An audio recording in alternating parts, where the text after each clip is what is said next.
혹자는 인간을 처음부터 타인과 얽혀있는 존재라고 말했습니다. 혼자서는 온전한 나로 존재할 수 없다고. 우리는 태어나는 순간부터 이미 누군가와의 관계 속에 던져져 있습니다. 그렇다면 이런 질문이 가능합니다. 나는 너를 사랑하는 것인가요? 아니면 너 없이는 내가 존재할 수 없기 때문에 결국 나를 사랑하는 것인가요? 이 질문에 쉽게 답할 수 있는 사람은 많지 않습니다. 그렇다면 과연 이 곡이 우리에게 던진 질문에 대한 답은 무엇일까요?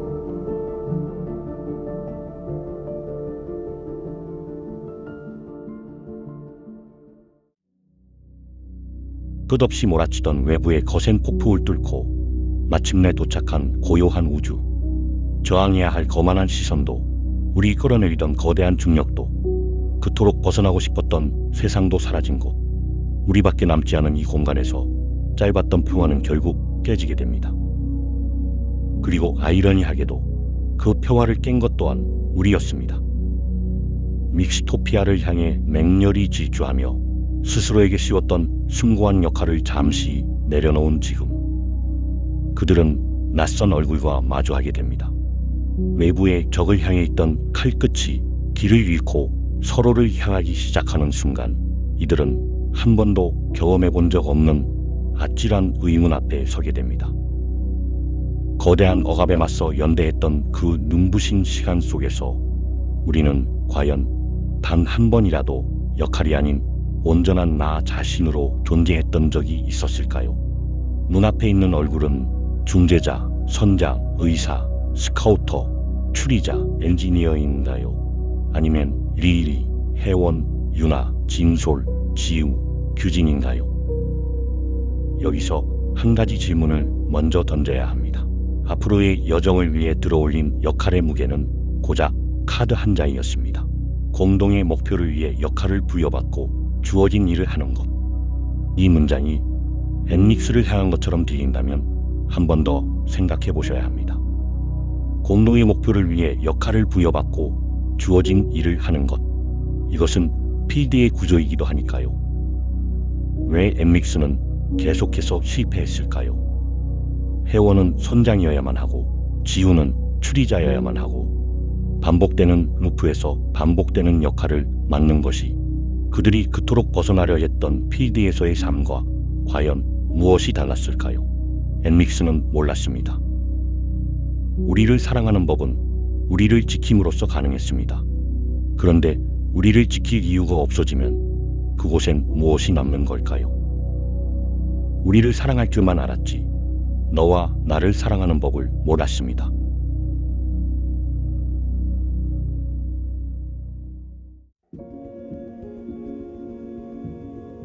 목적지를 잃은 항해는 필연적으로 내부의 살을 파고들기 마련입니다. 상처를 딛고 피어난 사랑은 그 달콤한 이면에 언제나 짙푸른 멍이 들어 있습니다. 지혜는 사랑의 뺨에 묻은 멍을 망설임 없이 삼킵니다. 사랑하는 이들이 흘린 아픔이라면 비록 그것이 독약일지라도 기어이 삼켜내어 온몸으로 알아내겠다는 단호한 결의였습니다. 그 멍든 공간 속에 달팽이가 있습니다. 달팽이는 도망치지 않습니다. 방안을 뒤덮은 파란 상처들을 천천히 소화해내며 자신만의 궤도를 짊어진 채 나아갑니다. 썩어가는 감정의 잔해들을 묵묵히 분해하여 다시 나아갈 에너지로 바꾸는 인내의 걸음. 고통이 지나간 자리에 반짝이는 생의 흔적을 남기고 마는 그 질긴 생명력은 어쩌면 우리가 이 거대한 애증의 시간을 통과해내는 방식 그 자체일지도 모릅니다. 너를 기필코 저 눈부신 유토피아로 이끌고야 말겠다는 강인한 지심은 가장 서툰 폭력이 되어 서로를 찌르고 맙니다. 남들은 보지 못한 눈부신 행복을 엿본 스카우터는 지금 눈앞에서 상처받고 있는 동료를 구원하겠다는 이념으로 선장의 단단하고 매끄러운 껍데기를 조심스레 두드리기 시작합니다.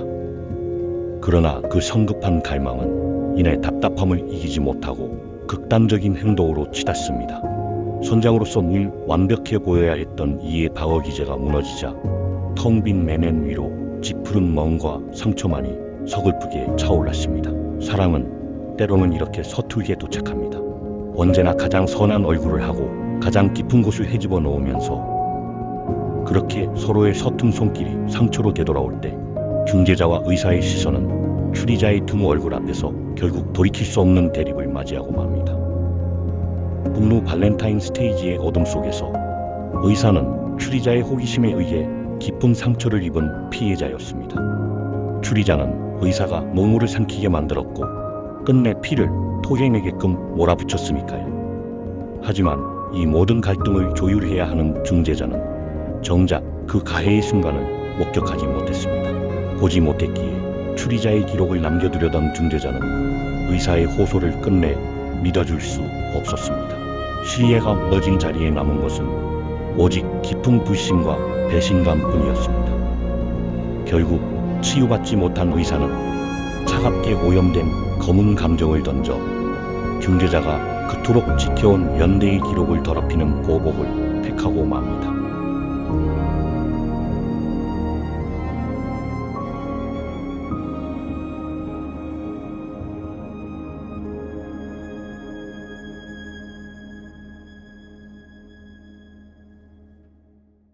가장 선해야 할 의사가 증오를 표출하는 이 비극을 숨죽여 지켜보던 자가 있었습니다.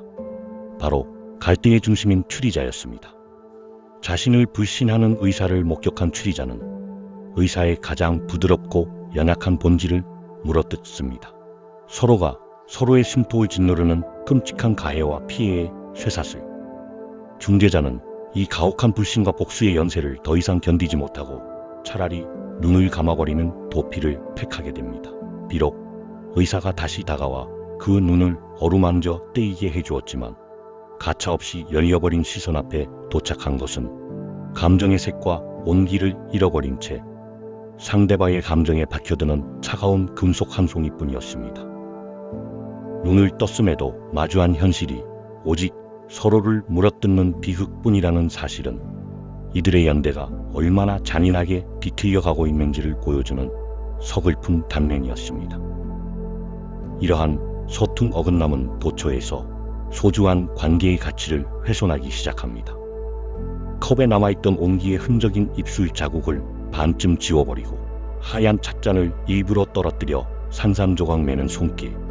관계의 단절이 아닌 치유를 원했건만 손을 대는 것마다 부서지고 마는 그 비극적인 손길은 타인을 향한 선의가 도리어 관계를 망가뜨리는 원인이 될 수 있음을 보여줍니다. 차라리 완전한 침묵이었다면, 차라리 다가가지 않았더라면 그 단단한 껍데기와 소중한 온기를 품은 찻잔은 그대로 보존될 수 있지 않았을까요? 여기서 이곳에서 가장 무거운 질문이 터져나옵니다. 항상 답을 찾아내려고 하는 지혜로운 이가 있었습니다. 하지만 그 추리자는 처음으로 답을 찾아내지 못하죠. 나아가고 싶었습니다. 사랑하는 사람을 늘 웃게 만들어주고 싶었기 때문이었죠. 그 웃음을 위해서라면 어떤 폭풍도 두렵지 않았어요. 아니요, 멈추고 싶었습니다. 역설적이게도 사랑하는 사람을 절대로 잃고 싶지 않았으니까요. 이것은 단순한 갈등이 아닙니다. 분석으로도 관찰로도 닿을 수 없는 자리입니다. 이 질문 앞에서만큼은 백발백중이었던 자도 답을 내릴 수 없습니다.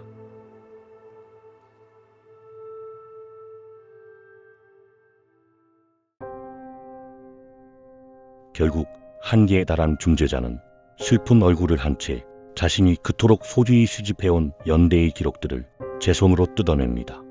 하지만 모든 온기가 잿빛으로 변해가는 그 순간에도 차마 버리지 못하고 남겨둔 단 하나의 기록이 있었습니다. 지혜의 기록. 이들이 비극의 한복판에서도 끝내 온전한 함께로 나아갈 답을 찾길 바라는 미련이었습니다.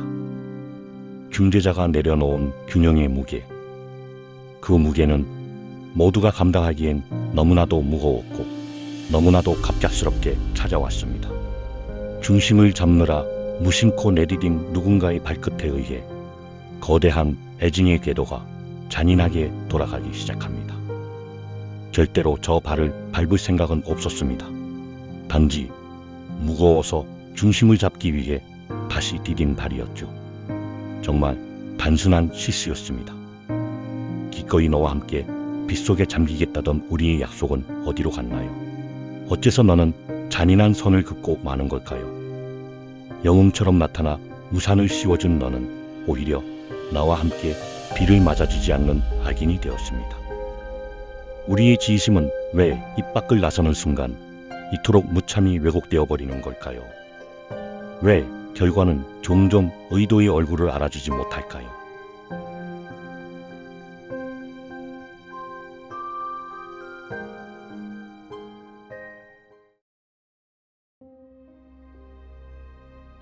말과 혀에서 흘러나온 날카로움이 달콤한 크림 위에 빛납니다. 중재자의 빈자리를 증명하듯 붉은 초콜릿을 보란듯이 깨물며 서로의 마음에 생채기를 내는 이 혼란 속에서 마침내 지혜와 사랑, 용기의 불꽃은 폭발을 당기는 도화선에 불을 붙여버립니다. 오랜 시간 함께 쌓아올린 탑이 선장의 포기와 함께 산산조각납니다. 메이비우스의 띠처럼 폭발하듯 피어났던 지푸른 감정은 무거운 상처로 다가와 지울 수 없는 흉터를 남기고 달콤함은 빠져나갈 수 없는 덫이 됩니다. 바닥에 놓인 가위의 방향을 원망하듯 발로 툭 차서 돌려놓을 뿐 그 누구도 이 고통스러운 띠를 직접 잘라내지 못합니다. 이는 이들이 지금 끊어야 하는 궤도가 어디에 존재하는지 답을 내지 못하고 있다는 뜻입니다. 사방으로 비수처럼 날아드는 파란 폭발의 잔해 속에서 이들은 가슴속 가장 깊은 곳에 박혀있던 감정들을 서로를 향해 가차없이 내던지기 시작합니다. 뜨거웠던 연대의 역사가 차갑게 저물어가는 슬픈 노을이었습니다. 바로 그 차가운 불길의 한가운데서 남들은 보지 못하는 세상을 보는 렌즈를 가진 그녀는 날선 문장들의 틈새를 묵묵히 기어가는 달팽이의 반짝이는 흔적을 홀로 목격합니다. 그 날선 문장을 먹어치워낸 자리에서 드러난 진실. 나와 너 사이에 있던 증오는 네가 싫다는 순수한 증오가 아니었습니다. 네가 없는 세상이 싫다는 가장 연약하고 투명한 사랑의 실체였던 것입니다. 마침내 온전한 실체를 드러낸 문장 앞에서 가해자와 피해자, 그리고 스카우터라는 껍데기를 모두 벗어던진 진솔은 절규할 수밖에 없었습니다.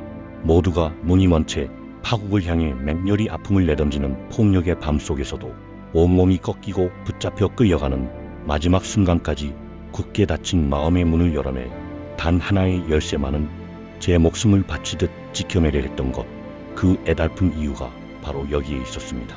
우리의 세상이 온통 붕괴하고 너와 나만이 남은 이 순간에도 유나는 외칩니다. 필요한 건 오직 너뿐이라고. 리리는 싸움의 한복판을 달팽이처럼 기어가면서도 시인합니다. 우리가 여전히 서로일 수밖에 없음을, 아니 여전히 치열하게 싸우며 마주할 수밖에 없음을, 오늘 우리가 이토록 무참하게 서로의 심장에 멍을 낼지라도 이 지독한 궤도의 끝에는 결국 너와 나의 온기만이 유일한 목적지임을 본능적으로 알고 있는 것입니다. 도입에서 던진 질문으로 돌아옵니다. 나는 너를 사랑하는 것인가? 아니면 나를 사랑하는 것인가? 이타심은 가장 아름다운 이기심입니다. 너를 위한다고 생각했던 모든 것이 사실은 네가 없으면 내가 살 수 없기 때문이었습니다. 그리고 그것이 부끄러운 것이 아님을 이 곡은 말하고 있습니다. 어쩌면 이 질문은 처음부터 잘못된 것이었을지도 모릅니다. 너를 통해 비로소 내가 존재하고 나를 통해 비로소 네가 존재하는 곳, 그것이 이 루프 안에서 이들이 발견한 진실입니다. 우리는 이제 자신들을 가두던 역할의 그릇을 깨부수고 모든 허울이 사라진 공간 속으로 스스로를 밀어넣습니다. 파편화된 조각들이 서로 부딪히고 튕겨나가기를 반복하는 그 공간 속에서 이들은 마침내 가장 결정적인 실존의 진실과 조우하게 됩니다. 타인을 온전히 이해하고 훼손 없이 사랑하기 위해서는 역설적이게도 가장 본질적인 나 자신과 먼저 부딪혀 스스로를 완성해야 한다는 사실. 나를 채우고 받아들이는 치열한 시간이 선행된 후에야 비로소 상대를 상처 입히지 않는 진정한 우리의 문이 열립니다. 서사는 완결의 마침표를 찍는 대신 고요한 유의의 메시지를 띄우며 이들을 멈춰 세웁니다. 이것은 단순한 실패의 반복이 아닙니다. 나 자신으로서 온전히 서기 위해 허락받은 처절하고도 고요한 기다림의 시간입니다. 바퀴는 멈추지 않습니다. 그래도 괜찮습니다. 우리가 함께 돌고 있으니까요. 우리를 사랑할 줄만 알았지 너와 나를 사랑하는 법을 몰랐습니다. 하지만 이 바퀴가 돌고 도는 시간 속에서 우리는 조금씩 배워가고 있습니다. 상처를 통해서, 부딪힘을 통해서, 그래도 함께 이 길을 선택하면서 말이죠.